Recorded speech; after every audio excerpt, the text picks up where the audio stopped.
So hello, I will give you a quick update on the reviewer recommendation. So let's just share my screen.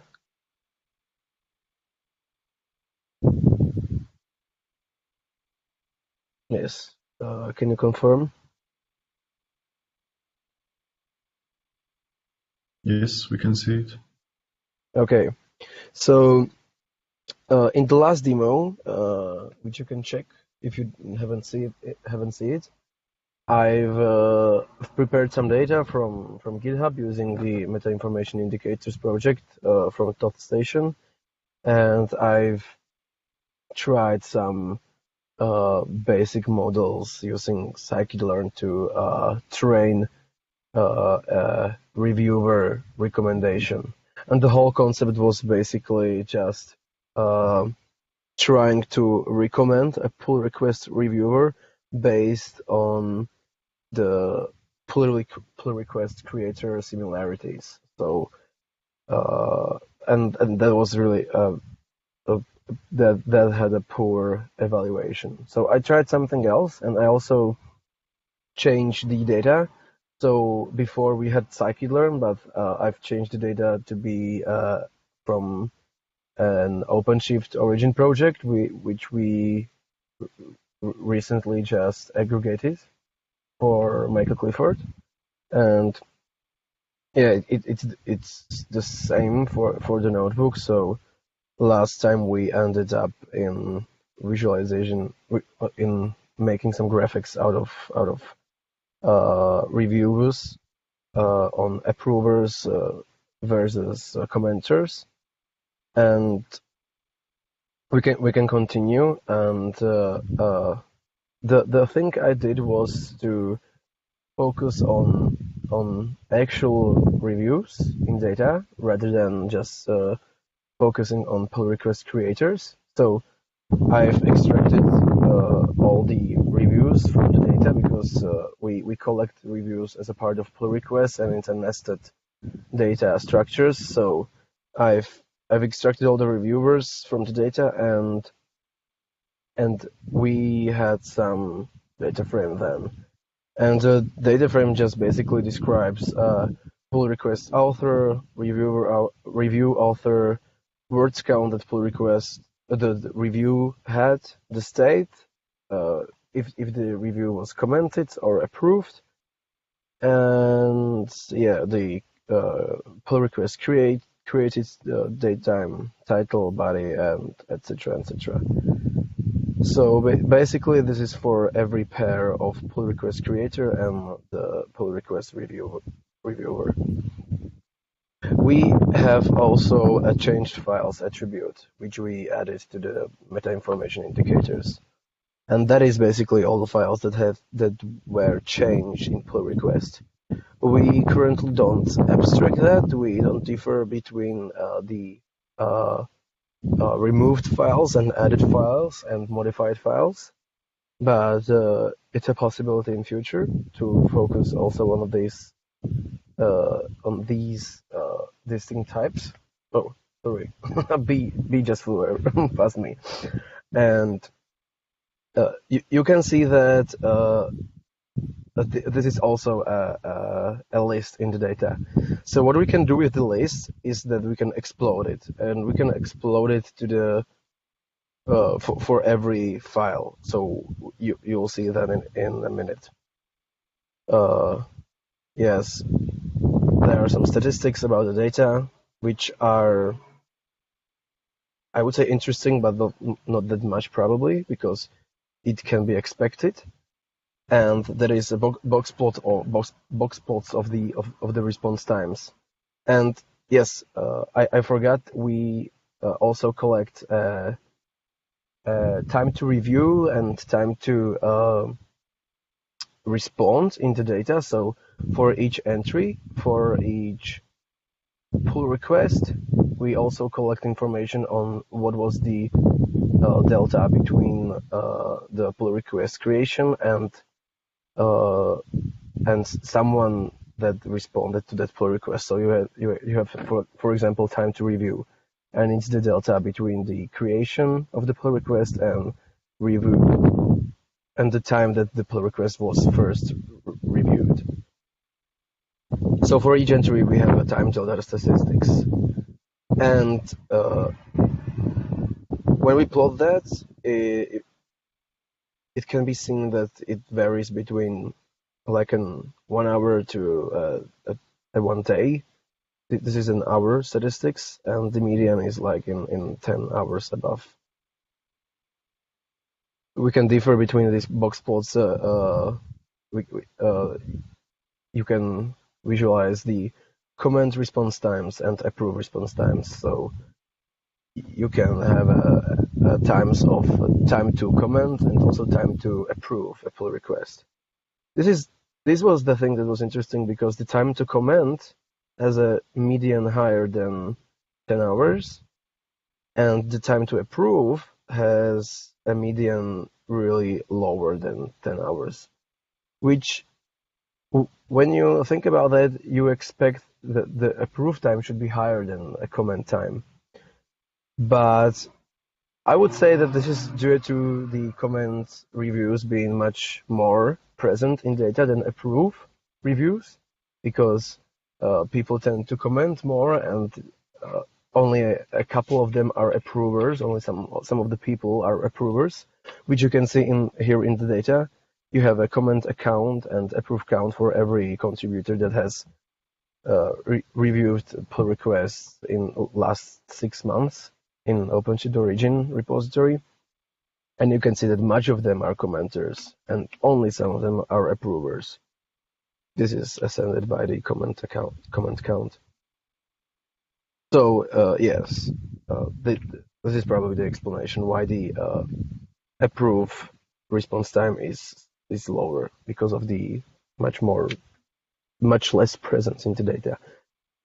Yes, the data also contained the self-reviewers, so that was also removed because that is irrelevant for you, for the model. And yes, so what to do next? So I will set up my goal to have a user-to-user data set where for each pair I will have their median time to respond. Yeah. So basically,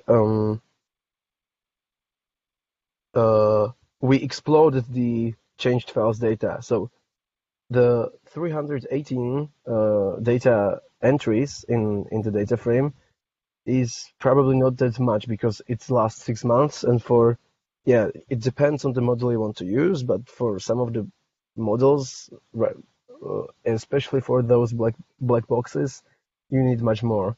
And I've tried to explode the data, so for every file entry that was present here, you basically duplicated the entry, and for every file you have exactly the same row, but the file differs. So in that sense, you also, if you train data on this, you also want to try to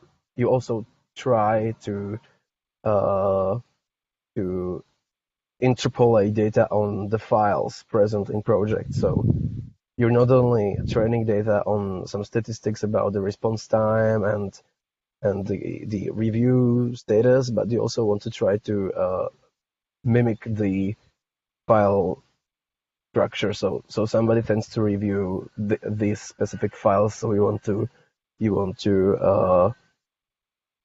interpolate that.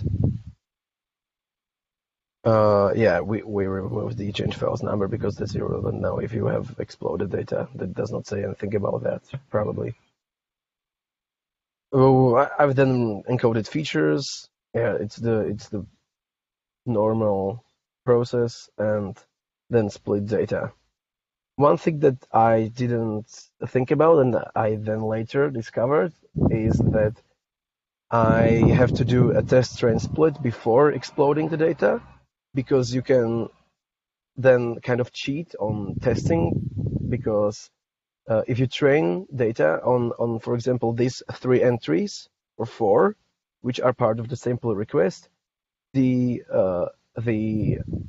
reviewer recommendation on this entry is kind of known before, and it's not.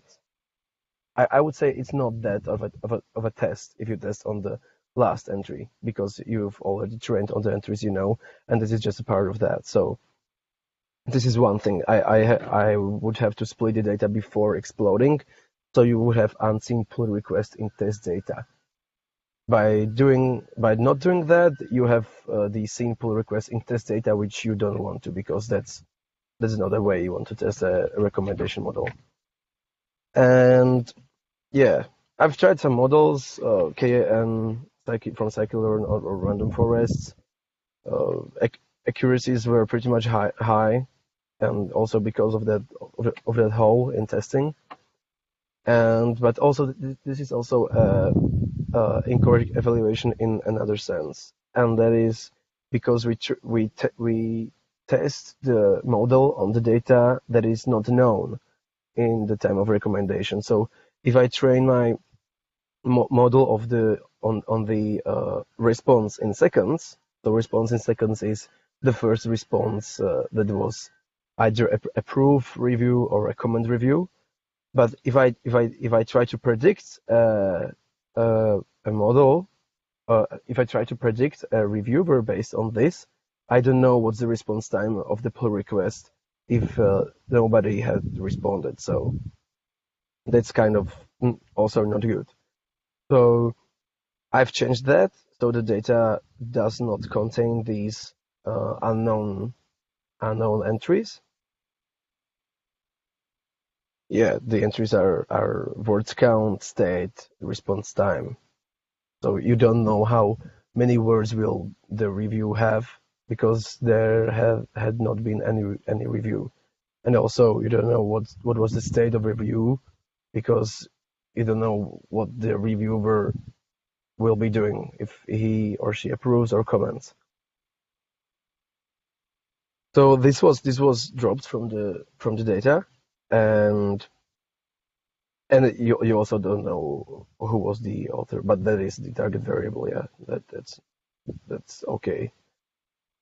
And I've tried to train the models on this, and it was expected that they would have a less much accuracy.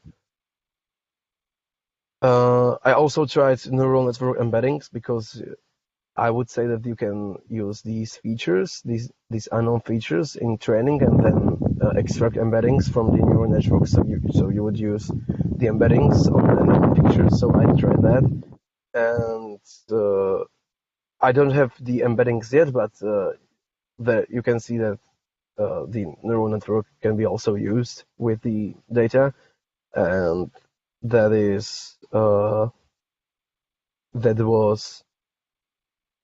that had a better accuracy than the KN and random forest, and the accuracy was, let me check. Yeah, something around 94 and 93%. So yeah, that was it. Sorry, it probably took a bit longer, but I will also give you an update where this goes and how will this be used. So yeah, any questions to this?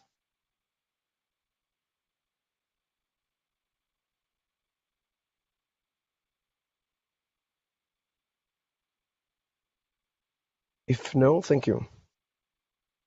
Okay, thank you, Dominic.